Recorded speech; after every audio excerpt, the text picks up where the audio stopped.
दादा, आज एवढ्या मोठ्या प्रमाणात तुम्ही कंपनीच्या समोर जे स्ट्राईक केलेलं आहे, हे स्ट्राईक नेमकं कशा संदर्भात केलेलं आहे? स्ट्राईक करण्यापाठीमागचा तुमचा उद्देश काय आणि तुमची मागणी काय नेमकं कंपनीप्रती काय सांगाल? आम्ही ब्लिंकिट कंपनीला हे कंप्लेंट रिलीज केलेली आहे. त्यावेळी मी लिखित पण आम्ही दिलेलं आहे.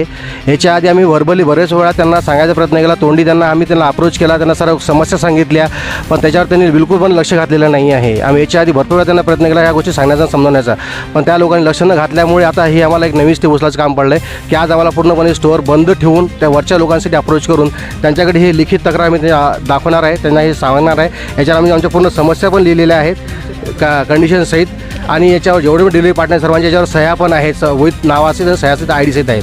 त्यामुळे सर्व गोष्टी त्यांना शेअर पण करणार आहेत. विषय खूप गंभीर आहे आणि खूप मोठा पण आहे, एवढ्या याने कारणाने नाही आहे. याच्यामध्ये भरपूर अलग अलग पॉईंट्स आहे जे आम्हाला सर्वांनी सांगायचे आहेत त्यांना. त्यामुळे आम्ही वरच्या लोकांना त्यासाठी अप्रोच करतो आहे की त्यामुळे त्या ॲटलीस्ट त्यांच्यापर्यंत या सर्व गोष्टी पोहोचल्या पाहिजे की काय प्रकारे हे लोक प्रॉब्लेम फेस करून राहिलेले आहे. नुसता एक लो अर्निंगचा इश्यू नाही आहे, इथला अनहायजीनचा इश्यू पण आहे सर्वात मोठा. तो एक आहे स्टोअरचा, जिथे आम्ही रोज येणं जाणं बसणं उठणं पण सर्वच करणं आहे, प्रत्येक वेळेला सांगतो नाही. तिथल्या साऱ्या गोष्टी, वॉशरूम्स व्यवस्थित नाही आहेत, पाण्याची व्यवस्था व्यवस्थित नाही आहे, सिटिंग अरेंजमेंट व्यवस्थित नाही आहे. एवढे डिलिव्हरी पार्टनर दिवसभर गाड्या चालवतात, नॉनस्टॉप गाड्या चालवतात, त्यांना खूप त्रास असतो. त्या आल्यानंतर त्यांना ॲटलीस्ट स्टोअर आल्यानंतर थोड्या वेळात त्यांना रिलॅक्सेशन मिळालं पाहिजे, त्यांना प्रॉपरली सिटिंग मिळाली पाहिजे, बसता आलं पाहिजे, जेणेकरून नेक्स्ट दिवसासाठी ते पूर्ण स्वतःला प्रिपेअर करू शकले पाहिजे. ह्या गोष्टीची अरेंजमेंट पण या लोकांनी बघितली पाहिजे, ते पण यांनी बघितलेले नाही आहे. एवढंच काय, इथला जो हेल्प सेंटर आहे ना, त्या हेल्प सेंटरला एवढे कॉल्स केलेले आहे, एवढे इश्यू हायलाईट केले आहे, त्यांचं काहीही कशावरही हेल्प नाही आहे. कुठल्याही रिक्वेस्ट आम्ही त्यांच्या रेज केल्या, तिकीट रेज केल्या, त्याच्यावर कुठलीही हेल्प होत नाही आहे, काहीच हेल्प मिळत नाही आहे. नुसतं नावाला फक्त हेल्प सेंटर आहे आणि कुठलाही कन्सर्न रेज केला त्याच्यावर त्यांचं कुठलंही सोच येत नाही. डायरेक्ट आम्हाला म्हणतात की ऑर्डर क्लोज किंवा जे रिक्वेस्ट रेज केली रिक्वेस्ट क्लोज, असं डायरेक्ट त्यांचे आम्हाला रिझल्ट येतात. स्टोअरची तुम्ही अवस्था पण बघा कशी आहे, लोकांना कुठून ऑर्डर जातात, कशा जातात, किती घाणे, ते सगळं बघू शकता तुम्ही. तुमचा कॅमेरा घ्या तिथं आणि बघा सगळं काय असेल ते बघा. लोकांना कशा पद्धतीने ऑर्डर पोहोचले जातात आणि कुठल्या लोकेशनमधून जातात हे पण बघा. पुढची भूमिका अशी आहे आमची की आम्ही ह्या स्टोअरपासून दुसऱ्या बाकी अदर स्टोअरला पण अप्रोच करू, सर्वांना आम्ही ह्या गोष्टी हायलाईट करून देऊ.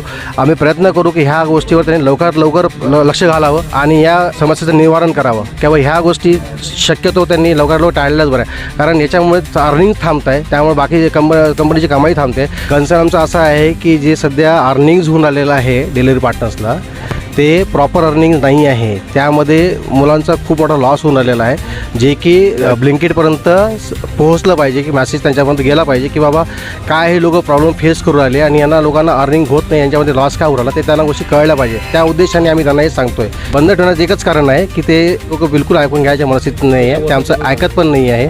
ते खूप रूड आणि मिसबिहेव करतात, त्यामुळे ते आम्हाला बिलकुल पण आवडलेलं नाही आहे. त्यामुळेच आम्ही हे एक नवीन निर्णय घेतला त्यामध्ये की आपण हे बंद ठेवू स्टोअर, जेणेकरून आपल्या वरच्या लोकांपर्यंत ही घटना जाईल.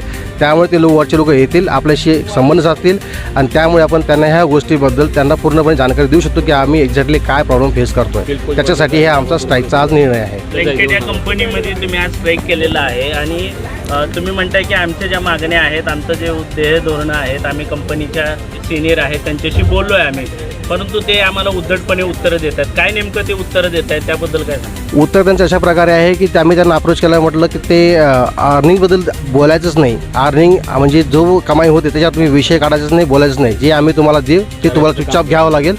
सरळ त्यांचं म्हणणं आहे, तुम्हाला काम करायचं असेल तर करा, नाही तर तुम्ही सरळ जाऊ शकता. आता आज तागायत आहे ना, आपण इथं 3-3.5 वर्ष झालं काम करतो, म्हणजे प्रत्येकजण आता माझ्यापेक्षा तर जास्त वर्ष काम करणारे इथं पोरं आहेत, ठीक आहे. तर आपला काय प्रॉब्लेम असतो, आपल्याला एक दिवशी अर्निंग एक भेटती, दुसऱ्या दिवशी अर्निंग आपल्याला दुसरी भेटती. आपण जेव्हा बोलायला जातो तर त्यांची भाषा कशी आहे, त्यांची भाषा अशी आहे की तुम्हाला जर काम करायचं असेल तर करा, नाही तर तुम्ही इथनं निघू शकता, तुम्हाला इथं दुसरे ऑप्शन पडलेले आहेत अजून, अशी त्यांची भाषा आहे. काय कंपनीचं नाव काय? Blinkit delivery.